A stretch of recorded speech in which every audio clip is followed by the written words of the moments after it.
Bonjour à tous et bienvenue dans les Azaventures, le podcast d'un voyage intérieur et extérieur d'une femme qui voyage solo. Là, je fais la deuxième partie de ma vie sous l'eau qui consiste à commencer en 2009 lors de mon début de voyage. Vous pourrez entendre toute ma première partie de ma vie sous l'eau dans le numéro 1 avant le début du voyage. Et donc je pars en 2009 avec mon papier de Dive Master en poche et c'est parti. Alors je plonge pour la première fois durant ce périple à vélo aux Canaries au mois de décembre, donc je suis partie en mai, ça fait déjà plus de 6 mois, pour une semaine de plongée à Tenerife avec un ami hollandais qui m'a rejoint pour ceci. Et à ce moment, j'avais pas vraiment d'expérience en tant que Dive Master. Mais nous, on avait l'équipement, une maison sur la plage et en fait, on n'avait pas de guide et on se débrouillait tout seul. Donc, c'était un peu mes premières expériences de guide avec ce pote hollandais. Par la suite, je me suis trouvée à El Hierro où je suis restée plus de 2 mois. Et là, j'ai payé quelques plongées pour commencer et après, je me débrouillais pour trouver des plongées, pour pouvoir plonger gratuitement. Le but d'avoir fait ce papier de Dive Master, c'était au moins pouvoir plonger gratuitement et non à devoir payer mes plongées. C'est donc dans le port de la Restinga, la marina plus spécialement, où j'ai pu exercer pour la première fois des plongées solo. Je devais refaire des corps morts pour des amarres de bateaux et autres, des occupations qui me faisait aider à passer le temps. C'est là aussi que j'ai fait ma première plongée de nuit solo, mais dans un environnement très propice à cela, puisque j'étais dans une marina, donc bien enfermée par les murs de la marina, et une profondeur de 5-6 mètres maximum. Et c'est impressionnant la vie qu'on peut voir dans une marina. Voilà pour les Canaries. Et sur mes 2 ans de vélo, c'est un peu la seule place que j'ai plongé. Parce qu'autrement, les prix étaient trop chers et je ne m'arrêtais pas assez longtemps pour pouvoir travailler, pour plonger gratuitement. Donc, sur les 2 ans de vélo, c'est qu'aux Canaries que j'ai eu l'occasion de plonger. Et le plus beau souvenir que j'en retiens, c'est le moula moula, le poisson-lune qu'on appelle aussi, que j'ai vu à 42 mètres. Ça ressemble à rien, c'est pas beau, c'est un poisson préhistorique, mais c'est tellement beau de le voir. Et c'est la seule fois que je l'ai vu. Alors voilà qu'en 2011, je débarque en Égypte, dans le but de plonger, bien sûr. J'avais déjà plongé quelques fois pendant mes vacances sur les différents sites en Égypte. Et cette fois, je suis là, alors plongeons. J'arrive à Dahab, qui est à 100 km au nord de Sharm el-Sheikh. J'avais rendez-vous avec une copine là-bas. Je pensais rester qu'un seul mois en Égypte et continuer ma route. Mais il fut que je suis restée 14 mois finalement en Égypte. Et donc oui, j'ai plongé beaucoup. J'ai fait peut-être 400 plongées pendant ces 14 mois. Et j'ai travaillé. Et je me rappellerai toujours de mon premier job, parce qu'il fut bizarrement trouvé. Et je vais vous raconter la petite anecdote. Donc moi, je débarque à Dahab et je veux plonger. Donc bien sûr qu'il faut que je fasse mes preuves et puis que je trouve un job si je veux ne pas payer mes plongées. Donc pour commencer, j'avais trouvé un centre qui acceptait de me faire à 10 francs les plongées, vu que j'étais Dive Master. Donc j'ai fait quelques plongées avec eux. Et un jour, ils mettaient un panneau comme quoi ils organisaient un clean-up. Donc quand on fait un clean-up, ils offrent la bouteille à toutes les personnes participantes et on fait 1 ou 2 plongées dans la journée pour nettoyer la mer. Et quand j'ai vu ce panneau, je dis ouais, c'est cool, vous organisez ça, je participe. Hein. Et là, ils me disent oui, mais il nous faut au minimum 4 personnes parce que si on les a pas, on le fait pas. Donc tu es en charge de trouver ces 4 personnes plus toi et c'est toi qui t'occupes de tout, tu gères tout, tu organises cette journée. Là, il faut que je vous précise que nous sommes en avril 2011, donc en plein révolution arabe, le printemps arabe. Et donc, bien sûr, qu'il n'y a plus beaucoup de touristes en Égypte. Pour vous donner des chiffres, cette fameuse année 2011, l'Égypte a perdu 80% de son tourisme, qui était le revenu numéro 1 du pays. Mais finalement, je trouve ma petite équipe et c'est parti pour mon premier jour, on va dire, officiel de travail, où je vais être même payée pour pouvoir faire plonger d'autres personnes. Et quelle paye! Je reçois 100 pounds égyptiens, qui est l'équivalent d'à peu près 5 francs suisses, pour ma première paye après 2 ans de voyage. Là, je réalise combien la pratique est importante pour moi. Ayant le papier de Dive Master et aucune expérience, je n'arrivais pas à me vendre, juste à travailler directement. C'est là que je réalise combien la pratique est importante. Et c'est pas le billet qui est le papier qui fait la personne, c'est vraiment la pratique pour moi. Ça résume aussi bien l'ensemble de mes jobs avant de partir. Donc voilà, en Égypte, je rencontre plein de monde. Justement, les personnes qui ont participé à ce clean-up sont toujours des amis aujourd'hui. Une grande famille qui s'est formée pendant ces 14 mois que j'ai vécu en Égypte. Mais surtout, toujours dans la plongée. Donc j'ai travaillé dans 3 centres de plongée différents.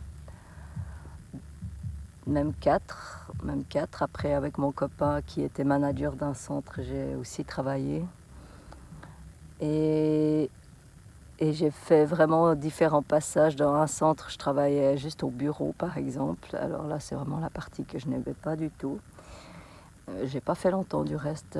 J'ai fait moins d'1 mois et je me suis dit non, je suis pas venue là pour faire du bureau. Un autre où j'étais de veiller de soirée. Toutes les soirées, je devais rester pour vendre des plongées s'il y avait des touristes qui arrivaient. Et vu qu'on était pendant la Révolution, bien sûr qu'il n'y avait pas grand monde, donc tu es assis pendant 4 heures sur une chaise à attendre que des clients arrivent. Là aussi, j'ai pas trouvé mon pied, j'ai pas resté longtemps. C'est là que je réalise que vu que j'étais principalement là-bas pour plonger, soit gratuitement, soit être payé, tout ce qui était autre, office, bureau, vente de plongée ne m'intéressait vraiment pas. Même si ça fait partie du job. Et quand on a l'argent, c'est pas l'argent vraiment que j'avais envie, que j'avais besoin, c'était vraiment de plonger. Donc de ce fait, je pouvais vraiment choisir quel genre de job je voulais. Donc mon dernier job, c'était dans ce centre de plongée avec mon copain qui était le manager et il avait un dive master qui l'entraînait. Donc on était les 3 qui faisaient tourner le centre, avec très peu de clients à cause de la Révolution. Et du coup, on se faisait vraiment des plaisirs dans les plongées loisirs que pour nous. J'ai beaucoup plongé juste pour le plaisir, comme ça, grâce au manque de clients en fait. Mais aussi, on avait cette superbe excursion qui allait en dromadaire. On faisait 1h30 de dromadaire qui apportait tout l'équipement, les bouteilles et tout. Et on allait dans un petit village bédouin. Et ça, c'était juste au nord d'Ahab, qui longeait les falaises des montagnes du Sinaï qui plongent dans la mer. C'est pour ça qu'on pouvait accéder qu'au camp dromadaire. Et là-bas, on dormait une nuit, on faisait 5 plongées de nuit et autres. On était nourris par les bédouins et puis on revenait le lendemain avec les dromadaires, 1h30 de marche le long de la côte. Et ça, c'était toujours une excursion. Je dois l'avoir fait 5 ou 6 fois. Mais c'était toujours un grand plaisir aller plonger là-bas au nord, vu il y a moins de touristes. Elles étaient magnifiques aussi. On s'est aussi inventé une aventure qu'on appelait les Glass Busters. Parce que dans la baie où on fait du kitesurf, il y a plein de gens. Moi, j'avais perdu 2 paires de lunettes de soleil. Il y a plein de kitesurfers qui perdent plein de choses. Alors, un jour qu'il n'y avait pas de vent, on s'est dit on va draguer cette baie et puis on va aller rechercher tout ce qu'on a perdu. Et dans cette baie, vu qu'elle est séparée de la mer, en hiver, elle est plus vite froide et en été, elle est plus vite chaude. Et là, bien sûr qu'on était en hiver, donc l'eau, elle était à 15 degrés. Elle n'est pas profonde, à 5-6 mètres. Et là, on a fait nos recherches dans cette eau froide, où on n'a pas trouvé grand-chose, si ce n'est de vieilles chaussures, des paires de lunettes de soleil cassées.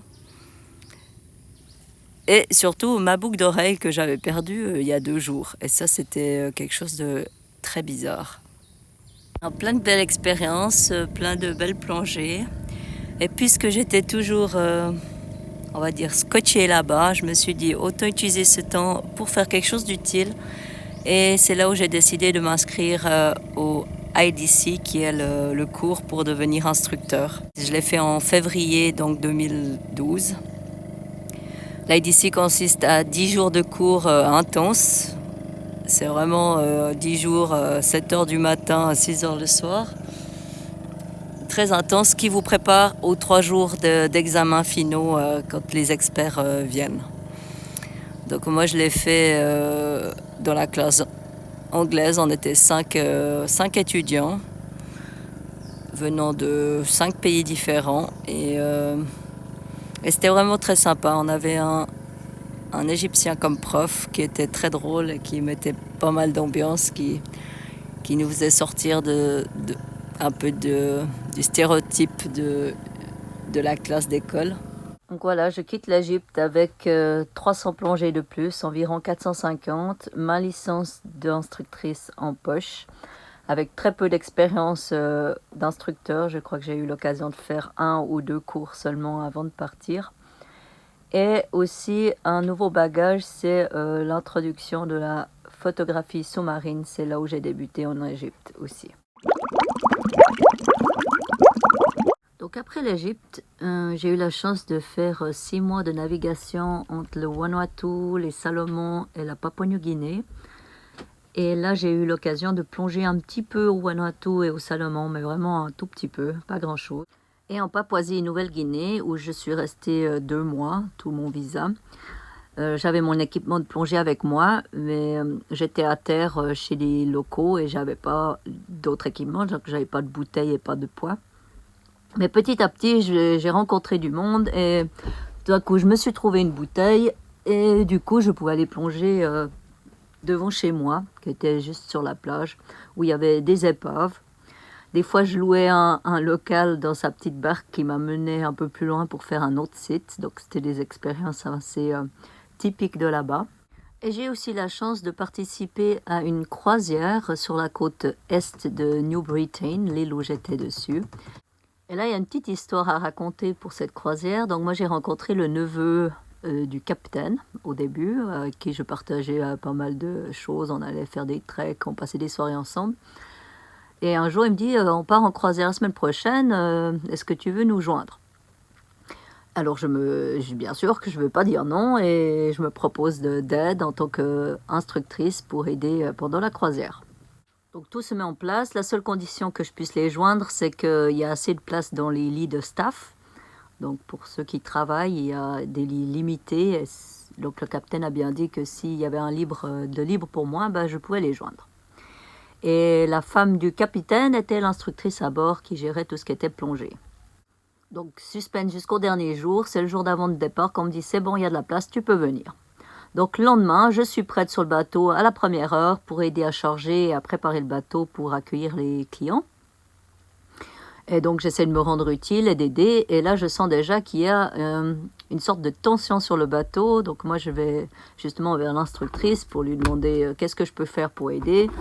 Elle me regarde à peine, elle me dit pas bonjour, elle me dit rien de faire. Et quelques heures passent ainsi et soudain, c'est l'engueulade entre l'instructrice et le capitaine. Je vois l'instructrice qui descend de bord avec son sac et qui part.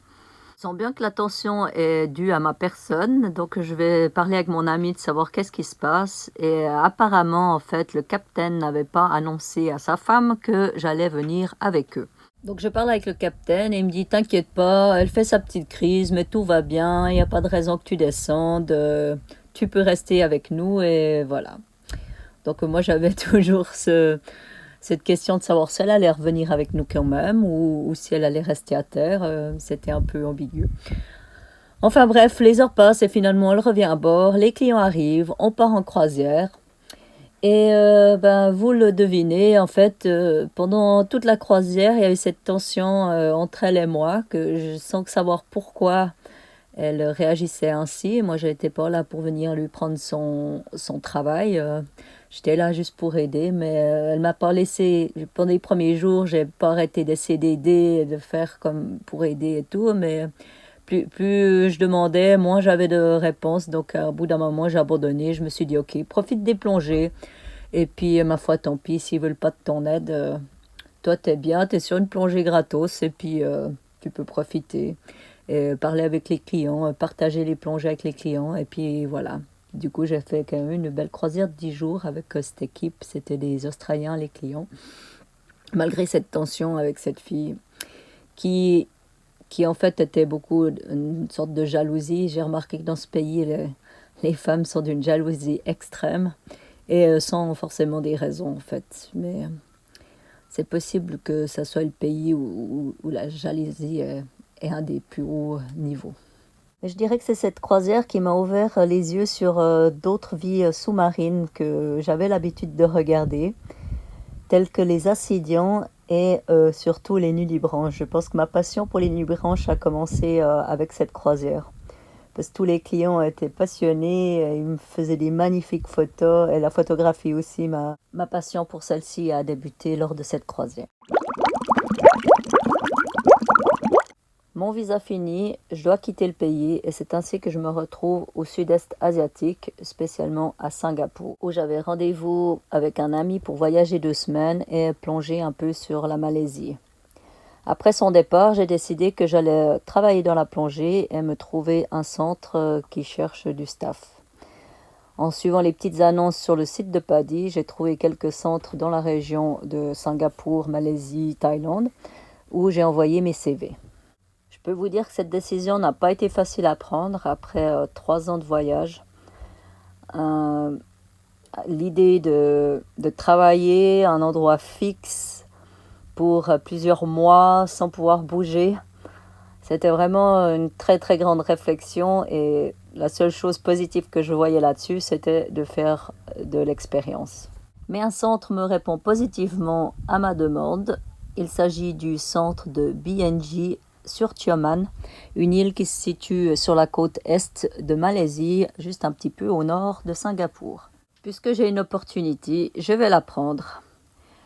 Il me reste encore, je crois, 10 jours avant de me rendre sur place. Et pendant ces 10 jours, je profite de voyager un peu encore au sud de la Malaisie avec un Espagnol que j'ai rencontré à Singapour.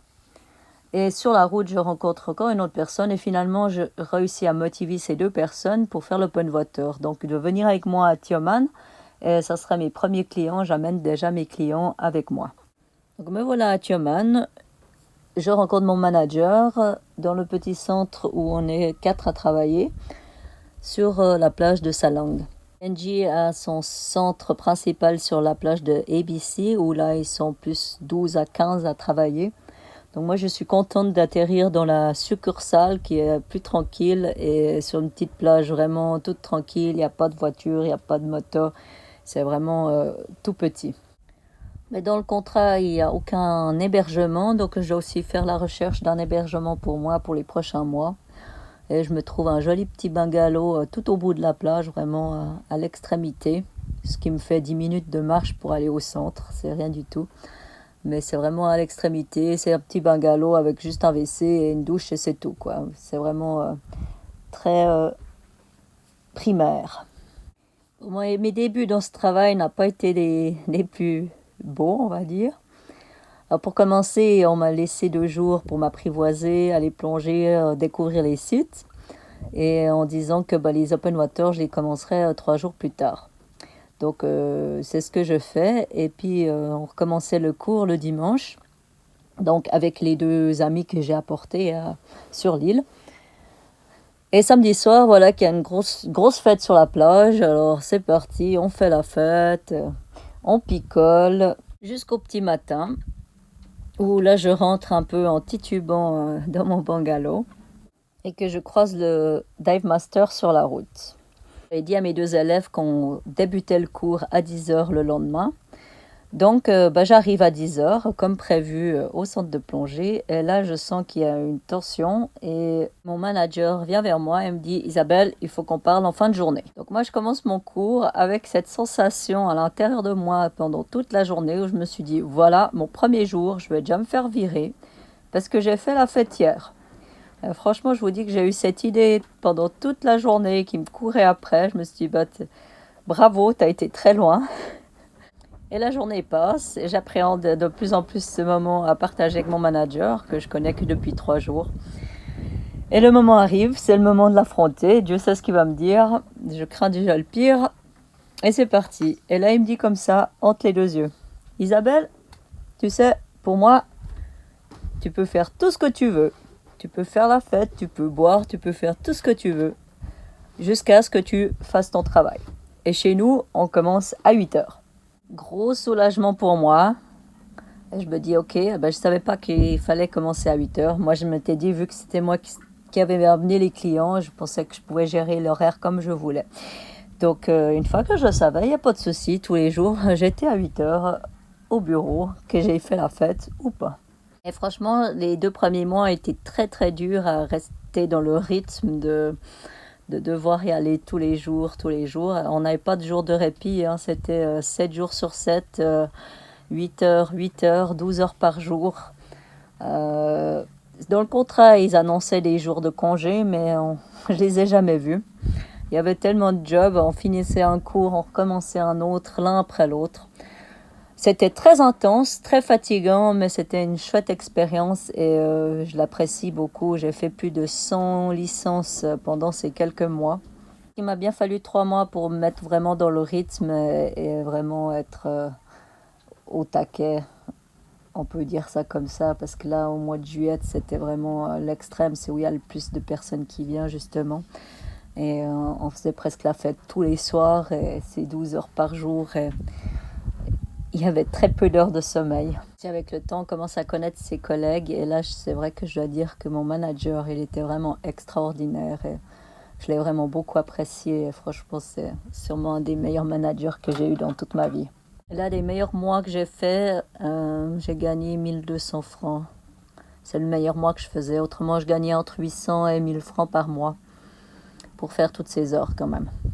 Mais avoir beaucoup de fun. Découvrir des nouvelles espèces aquatiques et faire 250 plongées en 5 mois. J'ai eu l'occasion de participer à la foire de la plongée annuelle en Malaisie qui se passe à Kuala Lumpur tous les juillets.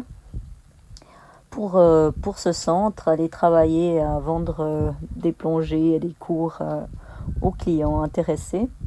Et c'était intéressant aussi parce qu'il y avait tout le monde de la plongée du sud-est asiatique en fait qui était représenté ici. J'ai profité de prendre plein de contacts à certains endroits où j'aurais aimé travailler et plonger pour la suite parce que la saison de Tioman elle est entre avril et octobre, après c'est fini.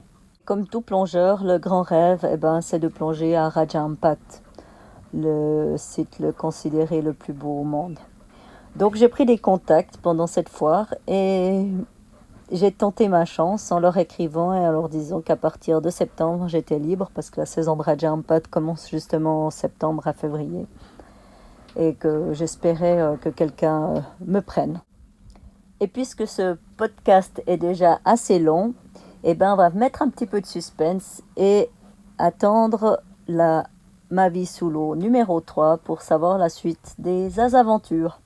Et en lien dans les commentaires, je vais vous mettre la vidéo de la Papua New Guinée et de Tioman. Comme ça, vous pouvez vous rendre compte de qu'est-ce que j'ai vu sous l'eau.